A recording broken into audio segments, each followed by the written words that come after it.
Hello dear friends, मैं Bharti ma'am आप सभी प्यारे दोस्तों का आपके अपने परिवार डीएल एकेडमी में हार्दिक स्वागत एवं अभिनंदन करती हूँ। तो आज जो हमारा क्लास है वो सिम्पसन 3/8 का जो रूल है जिसके अकॉर्डिंग हम लोग एरिया और वॉल्यूम निकालते हैं एक अनियमित आकृति का, वो पढ़ने वाले हैं। सिम्पसन 1/3 रूल हमने पढ़ा था, बहुत ही बेसिक से उन सबकी जानकारी हमने प्राप्त किया था। उसके बाद उसके जो प्रॉब्लम थे उसके भी हम लोगों ने सोल्यूशन देखा था, और जितनी भी बेसिक बातें थी जो आगे आने वाले क्वेश्चन में आपको काम देने वाली थी, उन बेसिक बातों पे भी मैंने आप लोग को फोकस कराया था। तो सिम्पसन 1/3 से ज्यादा क्वेश्चन पूछे गए हैं आपके जो चैप्टर है। उसके बाद आपको ट्रेपेजॉइडल समलंबी से पूछे गए हैं, लेकिन मेन इंपॉर्टेंट जो है सिम्पसन 1/3 है।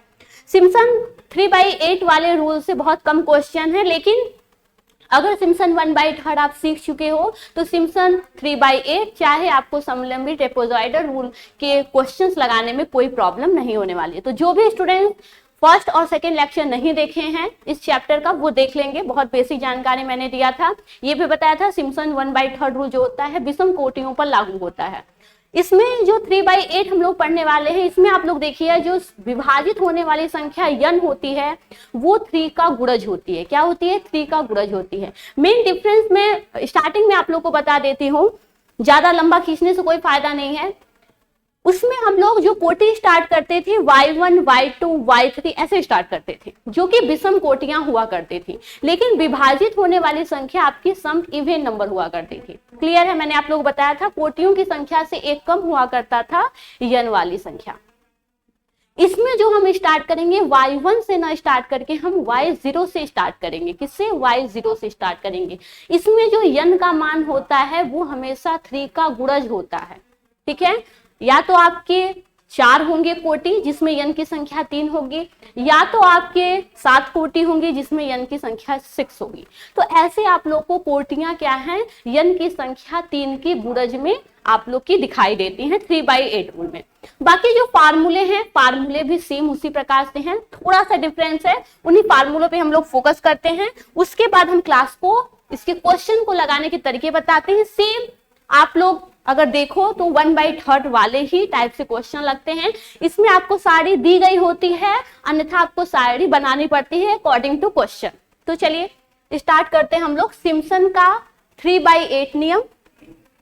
अच्छा, मैं एक बात आप लोग को बता देती हूँ, मैंने भी बहुत सारी बुक देखा, उसमें एक ही क्वेश्चन बार बार रिपीट किया हुआ था।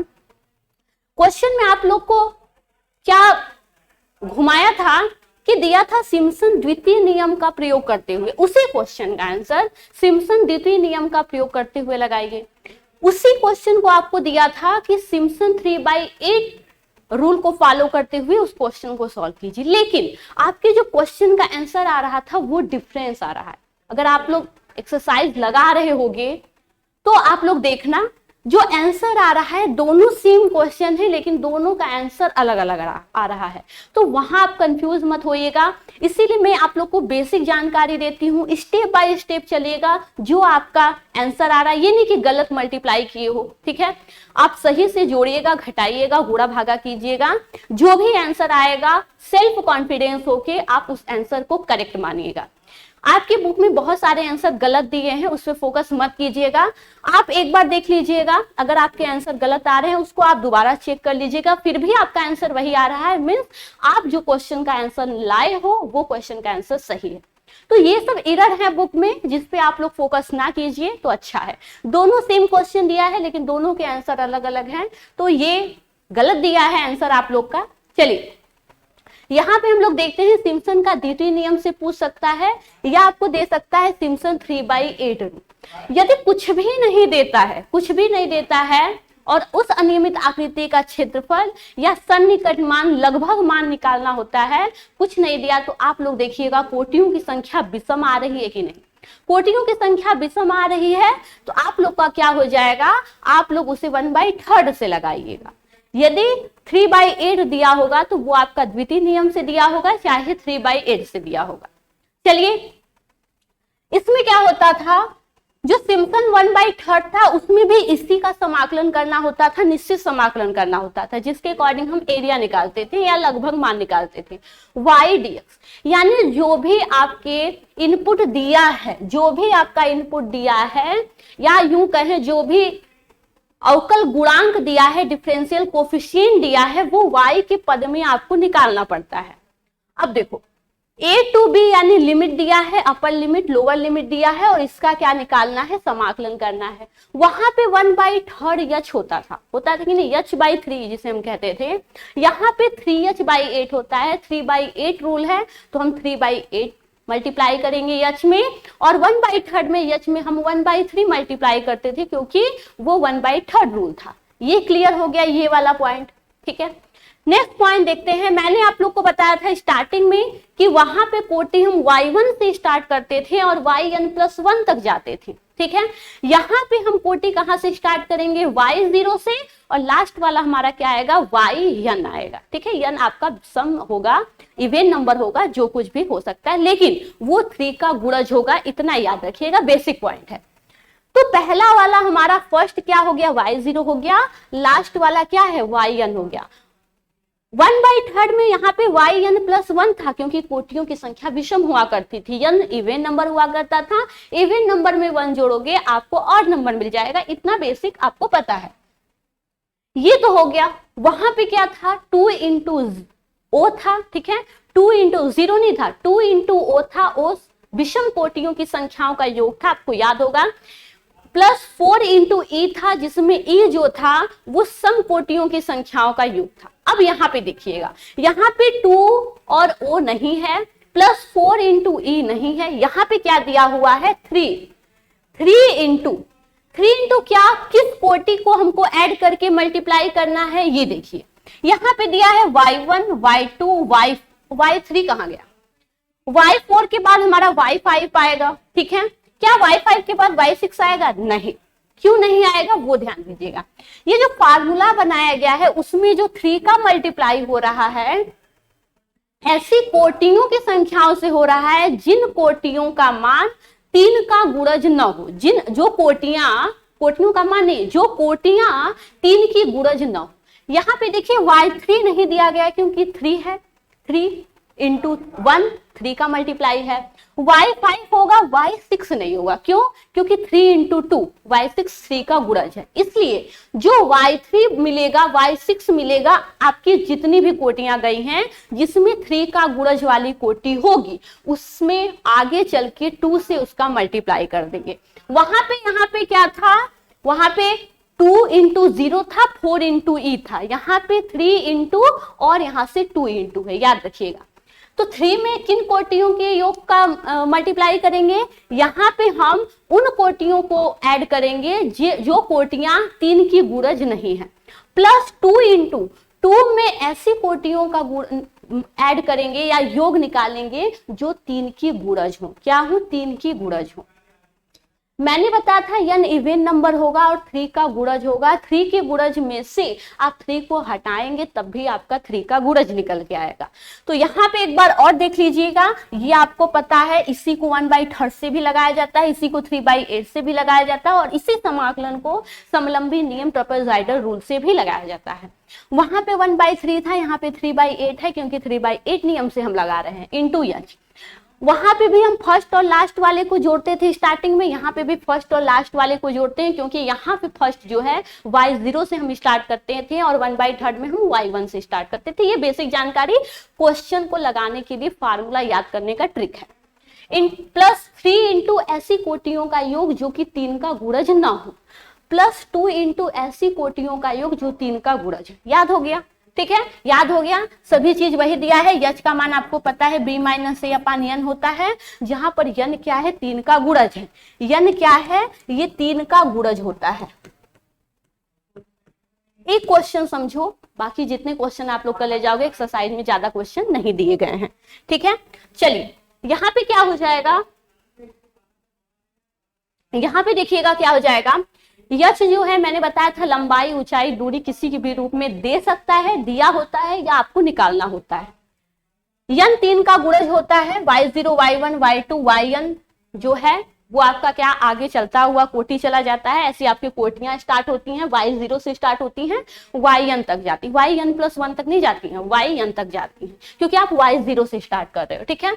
ये आपका हो गया यक्ष निकालने की, कोटियां निकालने के तरीके होते हैं, जो मैंने आप लोग को 1/3 रूल में बता दिया था। चलिए एक क्वेश्चन देखते हैं, बहुत ही अच्छे से इस क्वेश्चन को देखते हैं और सॉल्व करने की कोशिश करते हैं। देखिए ये क्वेश्चन मैं आपको बता रही हूँ, इस चैप्टर से 5 नंबर फिक्स है, आने वाले हैं, इतना याद रखिएगा, कहीं इस चैप्टर से क्वेश्चन नहीं जाएंगे, 100% इस चैप्टर से क्वेश्चन आएंगे, चाहे 1/3 वाला क्वेश्चन पूछ दे, चाहे 3/8 वाला, चाहे समलंबी वाला पूछ दे, आपको 5 नंबर मिलना फिक्स है। तो इस 5 नंबर के लिए आपको जो कैलकुलेशन होता है वो फास्ट होना चाहिए। अभी हम लोग कैलसी का सहारा ले सकते हैं, मोबाइल का सहारा ले सकते हैं, ठीक है, लेकिन फास्ट करने के लिए, लेकिन एग्जाम में आपके पास लिमिट टाइम होता है, उसी में आपको कैलकुलेशन स्वयं से करना होता है। तो आप लोग जितना हो सके मोबाइल का सहारा कम लीजिएगा, प्रैक्टिस कीजिएगा, 1-2 बार मोबाइल का सहारा ले लीजिएगा, लेकिन जब आपको प्रैक्टिस हो जाएगा आप अपने आप मल्टीप्लाई और जितना भी जोड़ घटाव होगा सब करने की कोशिश कीजिएगा। चलिए क्वेश्चन देखते हैं। 0, 1 लिमिट दिया हुआ है 1/1 + x² dx, इसका मान आपको लगभग मान निकालना है और यहां से पाई का भी मान निकालना है, द्वितीय नियम से निकालना है। किस नियम से? द्वितीय नियम से निकालना है। चलो सबसे पहले तो हम लोग क्या करते हैं, यच का मान निकाल लेते हैं। किसका मान? यच का मान निकाल लेते हैं। क्या होता है? b - a/n, और यहां से देखो तो b की वैल्यू 1 दी हुई है, a की वैल्यू लोअर लिमिट कितनी दी हुई है? 0 दी है, यानी 0 से 1 के बीच में ही आपको लगभग मान निकालना है, ठीक है। अब देखो यन का मान क्या दिया है, यहाँ पे तो कुछ दिया नहीं है यन का मान, तो हम क्या मानते हैं? 3 का गुणज वाली संख्या मानते हैं। क्या मानते हैं? 3 की गुणज वाली संख्या। तो नहीं दिया है तो हम क्या मान लेते हैं? 3 मान लेते हैं, 3 की गुणज वाली संख्या है। अब चलो यच का मान निकाल लेते हैं। 1 - 0/3 हो जाएगा कि नहीं? 1/0/3 हो गया, तो ये आपका आ गया 1/3, यानी यच का मान क्या मिला? यच का मान हमें मिला 1/3। अब हम क्या करते हैं, हमें यक्स और वाई की सारणी बनाना है। किसकी सारणी बनाना है? यक्स और वाई की सारणी बनाना है। कैसे बनाएंगे हम? कोटि निकालेंगे। कैसे हम कोटि निकालेंगे? 3 बराबर भागों में बांटना है, यानी 4 कोटियों की संख्या आएगी। आप ध्यान दीजिएगा यहां से। अब देखिए कैसे, यहां से हम स्टार्ट करते हैं। मैंने ये 3 लाइन क्यों खींचे, आप पहले तो ये देखिए, मैंने 1/3 में भी बताया था। पहली वाली कोटि की संख्या, पहली वाली जो दिया हुआ है वो है आपका कितना? 0, a का मान दिया है 0। अगली वाले मान को निकालने के लिए अगले इनके बीच की कोटि भी तो निकालना होगा आपको, तो कैसे निकलेगा वो चीज हम देख रहे हैं। दूसरी वाली कोटि कैसे निकलेगा? मैंने बताया था हर कोटि के बीच का डिफरेंस होता है या उनके बीच की दूरी होती है, क्या? यच। तो हम क्या करेंगे, हम यच को जोड़ते जाएंगे। क्या करेंगे? यच को जोड़ते जाएंगे। अब देखना यन बराबर 3 था, यन बराबर 3 था, कब तक 3 आएगा वो चीज भी आप लोग देखिएगा। अरे अब देखिए 1 तक ले जाना है, 1 तक ले जाना है, तो यहां से क्या हो गया? a + यच, 0 + यच का मान 1/3, यानी हमें मिल गया 1/3। एक यक्स का मान मिल गया 1/3। अब हमें यक्स का मान ही नहीं, हमें y का मान भी निकालना होगा। क्यों? क्योंकि हमें y dx के रूप में निकालना है। किस रूप में? y dx की, और वही आपकी मेन कोटि होती है, वही आपकी मेन कोटि होती है। नेक्स्ट वाली कोटि कैसे निकालेंगे? a + 2s से निकालेंगे। तो यहां से क्या हो जाएगा? 0 + 2 × 1/3, जिसके अकॉर्डिंग आपको मिल गया 2/3। मिला कि नहीं मिला? अब यहां से देखिएगा, ये आपका हो गया a + 3h, a + 3h, तो यहां से हो गया 0 × 3 × 1/3, जिसके अकॉर्डिंग हमें क्या मिल गया? 1 मिल गया। क्या मिल गया? 1। और रेंज कितना दिया है? रेंज भी आपका 0 से 1 के बीच दिया है, यानी 0 से 1 के बीच कितनी कोटि हुई? 1 2 3 4 हुई कि नहीं? यन का नंबर कितना हुआ? हमने बताया था ये होता है 1, ठीक है, ये आपका 2, ये आपका क्या? 3 है कि नहीं? 3 भागों में बांटा जा रहा है, यन बराबर 3, और यही आपका यन होता है। कोटियों की संख्या 1 2 3 4 हो गई। क्लियर है? अब हम देखिएगा y का मान भी निकालेंगे। यहां से y का मान कैसे निकालेंगे? हम यक्स की वैल्यू की जगह ये सब यक्स की वैल्यू जो डिफरेंट वैल्यू है वो पुट करेंगे, यक्स के मान में पुट करेंगे, वहां से हमें y का मान मिल जाएगा। तो क्या है? y बराबर अगर देखें तो 1/1 + x² है। तो चलिए हम यक्स की जगह यक्स का मान भरते जाते हैं, डिफरेंट वैल्यू, और डिफरेंट y का मान भी हमें मिलता चला जाएगा। तो क्या हो जाएगा? 1/1 प्लस 0² यानी कि यहाँ पे हमें 1 मिल गया। यहां से देखिएगा 1/1 प्लस 1/3 का स्क्वायर कितना मिल गया हमें आपका मिल गया, इसका स्क्वायर है, ठीक है। हमें क्या मिल गया 9/10 मिला, ठीक है। हमें क्या मिला 9/10 मिल गया, 9/10 मिल गया। अब यहां से देखते हैं ये क्या हो जाएगा 1/1 प्लस 2/3 का स्क्वायर, जिसके अकॉर्डिंग हमें क्या मिल गया, हमें आपका मिल गया यहां से ये 4 हो गया, क्या हो गया 4 हो गया, तो 9 प्लस 4 कितना 13, तो ये आपका 9/13 हो गया। यहां से क्या मिला 1 है, 1/1 प्लस 1² यानी 1/2 मिल गया। क्लियर है, हमें y के मान मिल गए। अब ये क्या है, क्या हम y1 से स्टार्ट करेंगे, ध्यान दीजिएगा, एक क्वेश्चन मैं बता रही हूँ बिल्कुल बेसिक से, एकदम फोकस करते हुए क्वेश्चन को देखिएगा, कहीं भी किसी क्वेश्चन में आपको प्रॉब्लम नहीं होगी। हम यहाँ से y0 से स्टार्ट करेंगे और 1/3 में हम y1 से स्टार्ट करते थे। यहां से ये y1 हो जाएगा, y2 हो जाएगा, y3 हो जाएगा, कोटियों की संख्या हो गई 1 2 3 4, और यन की संख्या देखा जाए तो यन की संख्या 3 मिली, और 3 ही मिलना चाहिए क्योंकि यन का संख्या 3 का गुणज होता है। और लंबा क्वेश्चन रहता 6 तक गया होता, 9 तक गया होता, y9 मिला होता। क्लियर है, चलिए यहां तक तो क्लियर हो गया। फार्मूले पे अब ध्यान देते हैं, हमें क्या निकालना है, लगभग मान निकालना है, लगभग मान निकालना है। तो क्या हो जाएगा यच में किसका मल्टीप्लाई करेंगे, हमें पता है 3/8 रूल से लगा रहे हैं तो हम 3/8 का मल्टीप्लाई करेंगे। बड़े ब्रैकेट के अंदर पहली वाली कोटि लास्ट वाली कोटि, पहली वाली कोटि कितनी है y0 है, लास्ट वाली कोटि कितनी है y3 है कि नहीं। प्लस यहां पे ध्यान दीजिएगा 3 इंटू क्या, 3 इंटू ऐसी कोटि जो 3 की गुणज ना हो, तो यहाँ पे देखिएगा एक y1 हो जाएगा और दूसरा क्या हो जाएगा y2 हो जाएगा, प्लस 2 इंटू ऐसी कोटि जो 3 की गुणज हो। यदि इन दोनों को हटा, y3 3 की गुणज है लेकिन y3 का हम एडिशन पहले ही कर दिए हैं क्योंकि पहली कोटि लास्ट कोटि का योग निकला हुआ है यहां से। अब यहाँ पे इन दोनों के बीच में देखा जाए कि 3 की गुणज वाली कोटि कौन सी है, तो एक 1 दिखाई दे रहा है, 2 दिखाई दे रहा है, 3 वाली कोटि दिखाई नहीं दे रही है, तो हम क्या करेंगे 0 लिख देंगे, मतलब है नहीं तो हम 0 से मल्टीप्लाई कर दिए, वो आपका क्या हो जाएगा कैंसिल आउट हो जाएगा यहां से। अगर होता तो हम लोग क्या करते विषम वाली कोटि यानी 3 के गुणज वाली कोटि को लिख देते। अब देखिए इसको सॉल्व करते हैं, 3/8 इंटू यच का मान कितना आया था, यच का मान हमारा 1/3 आया था, कितना आया था 1/3 आया था। यहां से देखा जाए तो y0 का जो मान आया है, y0 का मान आपका कितना 1 आया है, कितना आया है 1 आया है, और y3 का मान 1/2 आया है। क्लियर है, प्लस 3 इंटू y1 का मान 9/10 आया है, प्लस y2 का मान 9/13 आया है, और ये प्लस 0 हो गया। क्लियर है, चलो इसको फटाफट सॉल्व करो, आप लोग फटाफट सॉल्व करो। 3 से 3 कैंसिल आउट, 1/8 यहां से क्या मिला 3/2 मिला, प्लस 3 इंटू यहां से क्या मिल गया 130, और यहां से आप मल्टीप्लाई कर दो इसका,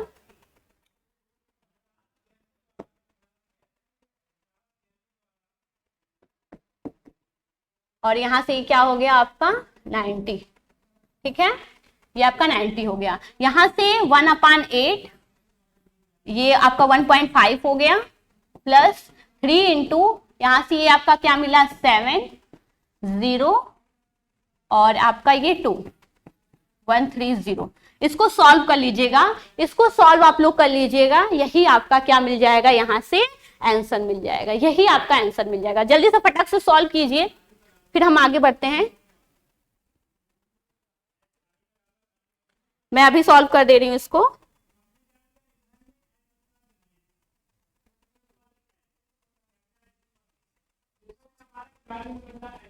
इसका वैल्यू आया है 0.7846। ठीक है, मैंने अभी कैलसी से मल्टीप्लाई कर दिया, आप लोग भी कीजिएगा। ठीक है, अब देखिए ये तो आपका आंसर हो गया, ये तो आपका आंसर हो गया। यहां पे ध्यान दीजिएगा, आपको पाई का मान भी पूछा है। यदि क्वेश्चन के अकॉर्डिंग देखा जाए, क्वेश्चन के अकॉर्डिंग देखा जाए तो यहाँ पे लगभग मान तो पूछा हुआ था, लेकिन पाई का मान भी पूछा है, पाई का लगभग मान भी पूछा है। तो देखिए पाई का मान कैसे निकलेगा, इस क्वेश्चन की सहायता से पाई का मान, ऐसा क्वेश्चन मैंने 1/3 में भी लगाया था। पाई का मान निकालने के लिए आपको पता है इंटीग्रेशन 0 to 1 dx, इसका इंटीग्रेशन आपको पता है tan इनवर्स x होता है कि नहीं, tan इनवर्स x होता है इसका इंटीग्रेशन, और लिमिट 0 to 1 क्या हो जाएगा, tan inverse 1 minus tan inverse 0, अपर कोटि को वेरिएबल में रख करके लोअर कोटि को वेरिएबल में रख करके दोनों का डिफरेंस निकाल दिया जाता है। अब tan इनवर्स 0 का मान 0 होता है, tan इनवर्स 1 को हम क्या लिख सकते हैं, tan π/4 लिख सकते हैं कि नहीं, tan inverse tan cancel out हो जाता है, आपको मिलता है π/4। अब वैल्यू आ गई π/4, और इसी क्वेश्चन का मान तो ये भी आया है, तो हम कह सकते हैं π/4 इक्वल टू 0.7846 कह सकते हैं कि नहीं, क्योंकि जो वैल्यू हम ये निकाले इसी वैल्यू को तो सॉल्व किए थे, तो हमारा ये आंसर आया था, तो क्यों ना हम π/4 को 0.7846 लिख दें, लिख सकते हैं, क्योंकि इसका आंसर भी π/4 आया है, तो ये π/4 इसके बराबर होगा। लेकिन पूछा क्या है, पाई का मान, पाई का मान पूछा है, तो 4 का मल्टीप्लाई कर देंगे 0.7846 में, तो आपका कितना हो जाएगा, पाई की वैल्यू जो निकल के आएगी वो आपकी हो जाएगी यहां से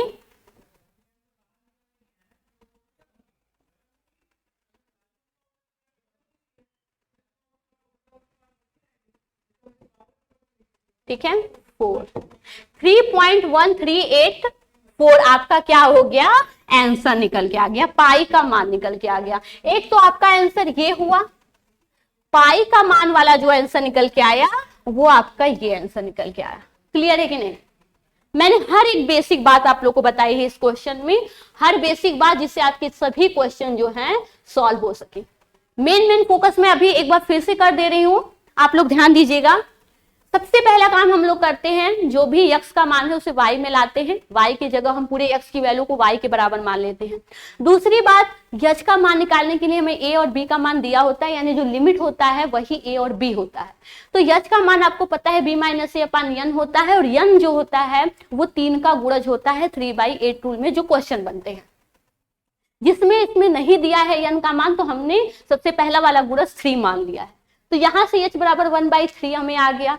अब x का विभिन्न मान निकालेंगे जो कि 0 से 1 के बीच में आ रहा है, ठीक है। 0 से 1 के बीच में आने वाले अपने कोटि को निकालेंगे, जिसके लिए x के जो विभिन्न मान प्राप्त हुए उसके लिए हम a में h को मल्टीप्लाई करें, h को जोड़ेंगे। क्यों, क्योंकि ये दो कोटियों के बीच की दूरी होती है, तो दूरी को ही जोड़ेंगे तभी तो नेक्स्ट वाला मिलेगा हमें। तो a प्लस h जोड़े तो हमें दूसरा वाला x का मान मिला, a प्लस 2h जोड़े तो हमें तीसरा वाला मिला, a प्लस 3h जब जोड़े तो हमें लास्ट वाला जिस रेंज तक हमें लाना था वो रेंज मिल गया 0 to 1।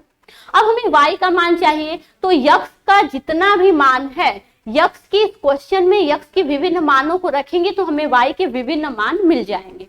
अब हम इसे y0 से स्टार्ट करेंगे, ना कि 1/3 वाले y1 से स्टार्ट करेंगे। y0 से याद किए तो आप देखिएगा जो लास्ट वाली कोटि आई वो yn आई कि नहीं, और अकॉर्डिंग टू फार्मूला लास्ट में आपको y0 से yn की प्राप्ति हो रही थी, और यहाँ पे भी हमें yn ही मिला क्योंकि n बराबर 3 और यहाँ से yn इक्वल टू y3। अब क्या करते हैं, फार्मूला होता है 1/3 में 1/3 से मल्टीप्लाई करते थे h में, और यहाँ पे h में हम 3/8 का मल्टीप्लाई करेंगे। वहां पे भी हम फर्स्ट और लास्ट वाले को जोड़ते थे, यहाँ पे भी फर्स्ट और लास्ट वाले को जोड़ते हैं। वहां पे हम 2 into o plus 4 into e करते थे, जहां पे o e की वैल्यू मैंने आप लोग को बताया हुआ था क्या होता है। यहाँ पे हम 3 into ऐसी कोटियों का योग करते हैं जो 3 का गुणज न हो, प्लस 2 into ऐसी कोटियों का योग जो कि क्या हो, 3 का गुणज हो। ये आप याद रखना, ये आपका क्या है, यहाँ पे अकॉर्डिंग टू क्वेश्चन ये आपका 0 के बराबर है, क्योंकि अकॉर्डिंग क्वेश्चन में आपको इन दोनों लास्ट और फर्स्ट वाले के बीच में ऐसी कोई कोटि नहीं दिखाई दे रही है जो 3 की गुणज हो, सिर्फ सम वाली कोटि दिखाई दे रही है जो 3 की गुणज नहीं है। सम नहीं कर सकते हैं, ऐसी कोटि जो कि 3 की गुणज नहीं है, तो उसमें 3 का मल्टीप्लाई करेंगे तीन की गुणज नहीं जो कोटि हैं उनका योग निकाल के तीन में मल्टीप्लाई करेंगे।